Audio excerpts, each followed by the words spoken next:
हाय, ये है एलोकेशिया या फिर एलिफेंट ईयर प्लांट और आज की जो वीडियो है वो इस प्लांट के ऊपर है। मुझे काफ़ी कमेंट आई है और जो रिसेंट में मैंने रील डाली थी उस पर एक कमेंट आई है कि जो एलोकेशिया प्लांट है उसकी जो लीफ है वो ड्रॉप कर रही है, तो क्या सोल्यूशन है। तो मैंने सोचा कि ये प्लांट इतना बड़ा हो जाए कि मैं बाहर बालकनी में शूट ना कर पाऊँ, तो मैं अंदर ही इसको पहले लेकर आई हूँ रूम में और उसके बाद फिर इस प्लांट की आपको आज मैं केयर बताने वाली हूँ। और अगर आपने मेरा पुराना वीडियो देखा हो, अगर आप मेरे पुराने सब्सक्राइबर हो तो आपको पता होगा इस प्लांट को मैं पहला जो मेरा संडे नर्सरी वाला जो वीडियो था जिसमें मैं सस्ते प्लांट खरीद के लेकर आई थी 40-50 रुपए वाले, उसमें इस प्लांट को मैं परचेस करके लाई थी 150 रुपीज़ का। इतना उस टाइम पे इसकी हाइट थी।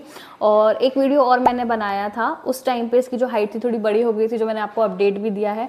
और फिलहाल ये इतना बड़ा हो गया है कि मेरे को इसको ग्रो बैग के अंदर शिफ्ट करना पड़ा है। मैंने रिपोर्टिंग करी है अभी 15-20 दिन पहले ही, और इसमें ये काफ़ी अच्छे से ग्रो कर रहा है। इसकी जो सारी लीफ है वो बहुत ही अच्छे से ग्रीन ग्रीन नई फ्रेश लीफ आ रही है। एक जो पत्ती है ये वाली, ये ही थोड़ी सी ब्राउनिश हो रही है, थोड़ी सी ब्राउनिश क्या बोलेंगे, थोड़ा सा येलोइंग इसके अंदर आ रही है। और वो क्यों आ रही है वो मैं आपको बताऊंगी थोड़ी देर में ही। तो इस वीडियो की हम केयर स्टार्ट करते हैं। तो सबसे पहले तो हम बात करते हैं कि इस प्लांट को एलिफेंट ईयर प्लांट क्यों बोलते हैं। कॉमन सेंस बताता है हमको, क्योंकि इसका जो लीफ का स्ट्रक्चर होता है वो हाथी के कान जैसा होता है, इसलिए इसको एलिफेंट ईयर प्लांट बोलते हैं। और अभी तो मेरा प्लांट काफ़ी छोटा है, पर ये बहुत ज़्यादा लंबा जाता है। इतना ज़्यादा नॉइस पोल्यूशन हो रहा है ना, मतलब मैं कुछ नहीं कर सकती गाइस, क्योंकि यहाँ पे इस कॉलोनी में हमेशा कहीं ड्रिलिंग मशीन चलती रहती है, कहीं पे कल भी ट्रैक्टर आया था यहाँ पे और पूरे टाइम यहाँ पे काम चला है बाहर, और कल भी इसलिए मैंने वीडियो अपलोड नहीं किया था। एनीवे, बात करते हैं कि ये इंडोर प्लांट है कि आउटडोर प्लांट है। अब ऑल्दो जब मैंने उस टाइम पे अपना वीडियो बनाया था तब भी मैंने आपको बताया था कि भैया ने मुझे बोला था कि इसको फुल सनलाइट में रखना, तो मैं आई और मैंने आते से ही इसको फुल सनलाइट में रखा।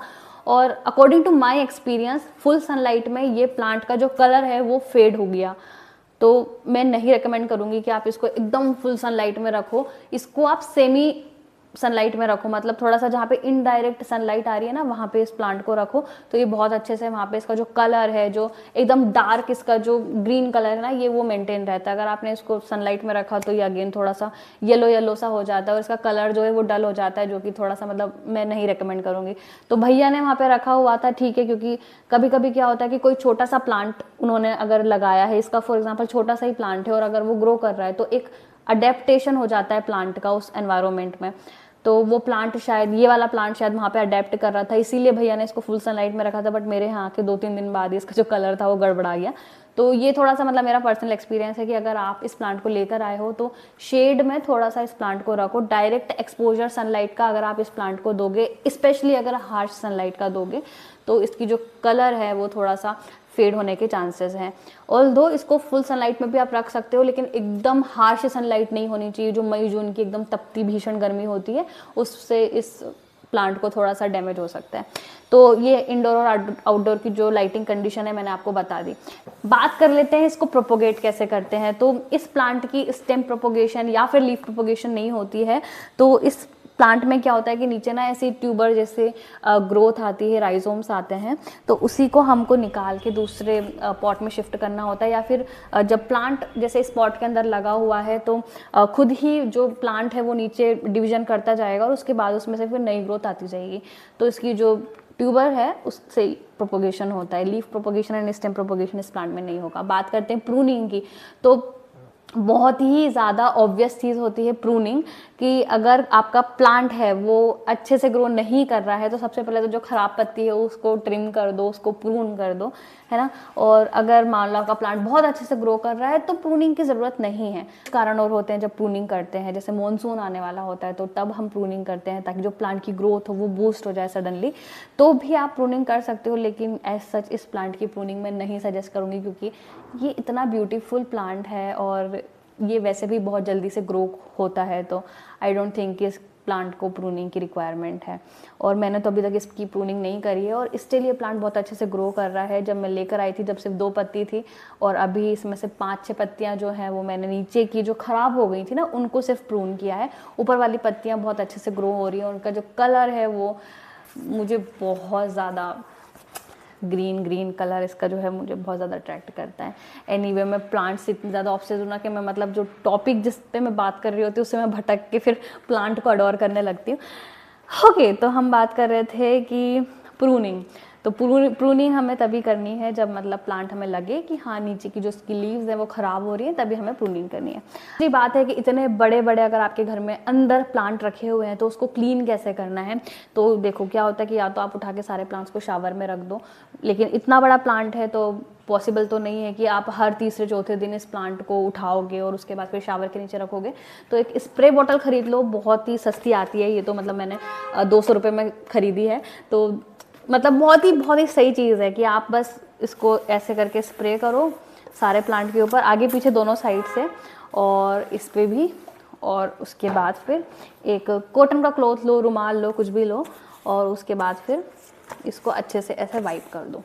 तो ये एक दूसरा तरीका होता है इंडोर प्लांट को क्लीन करने का। इससे 2-3 चीज़ें होती हैं कि जो प्लांट है उस पर डस्ट जो बैठी हुई है वो निकल जाती है। उसके बाद अगर कोई एरियल रूट वाला प्लांट है तो उसकी ग्रोथ बूस्ट हो जाती है, और अगर मान लो कोई पेस्ट अटैक हुआ होता है तो वो भी वाइप हो जाता है। तो ये जो है सारी चीज़ें आपको इंडोर प्लांट के अंदर ध्यान रखनी होती है।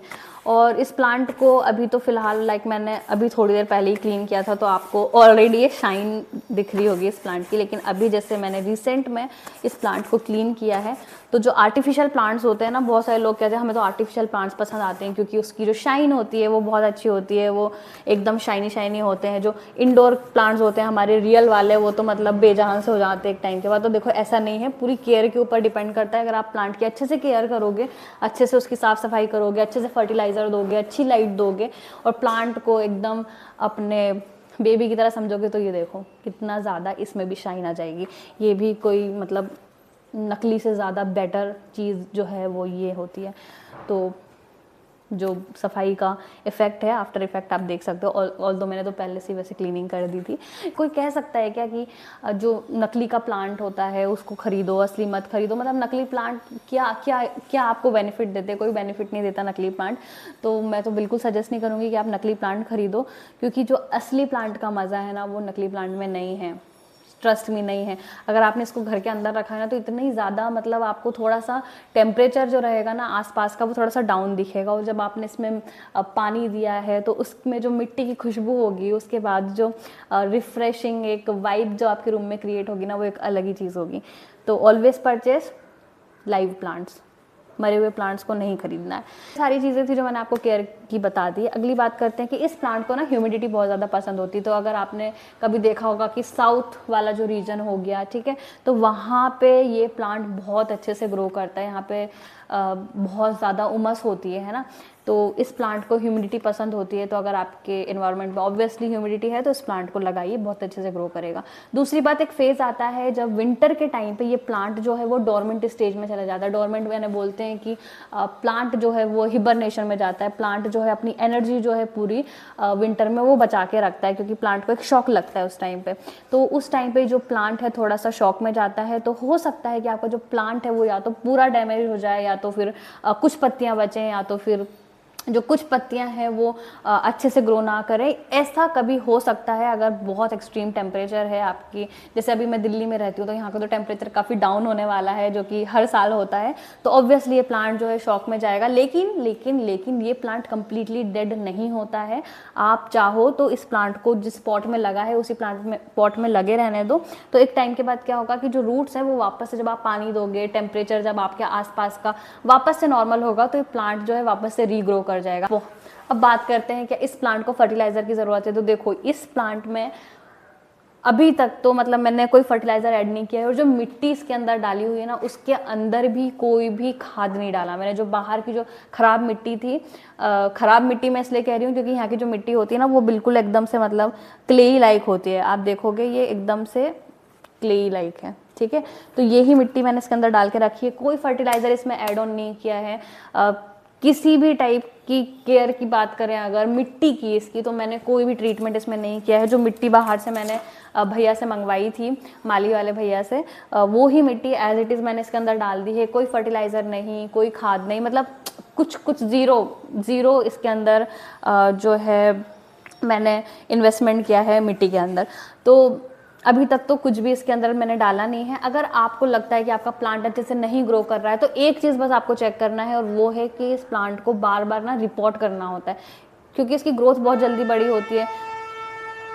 ग्रोथ बहुत ज़्यादा होती है तो मतलब जो रूट्स हैं वो भी ऑब्वियसली बहुत जल्दी से बड़ी होंगी, तो रूट्स जब बहुत जल्दी से बड़ी होंगी तो रूट बाउंडेड का जो चांस है वो इसके अंदर बढ़ जाता है। इसीलिए बस इस प्लांट को बार बार चेक करते रहो कि प्लांट रूट बाउंड तो नहीं हो रहा है। और रूट बाउंड का साइन क्या होता है कि जो प्लांट की ग्रोथ है वो कम हो गई है, जो आसपास की जो पत्तियाँ हैं, हाँ, आसपास की जो पत्तियाँ हैं वो थोड़ा सा ड्रूपिंग शो करती हैं।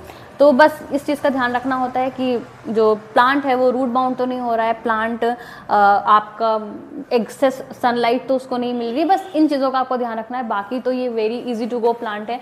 अगर आपके यहाँ पे एक विंडो है और वहाँ पे आपने इस प्लांट को एक बहुत ही क्यूट से टेराकोटा किया, फिर प्लास्टिक के पॉट के अंदर भी लगा के रखा है, तो ये बहुत ज़्यादा सुंदर दिखता है। प्लीज़ इस प्लांट को अपने घर के कलेक्शन में ऐड करो, एक रॉयल लुक देगा, एक बहुत ही रिच लुक देगा। और ट्रस्ट मी, मतलब इससे ज़्यादा सुंदर कोई चीज़ नहीं है।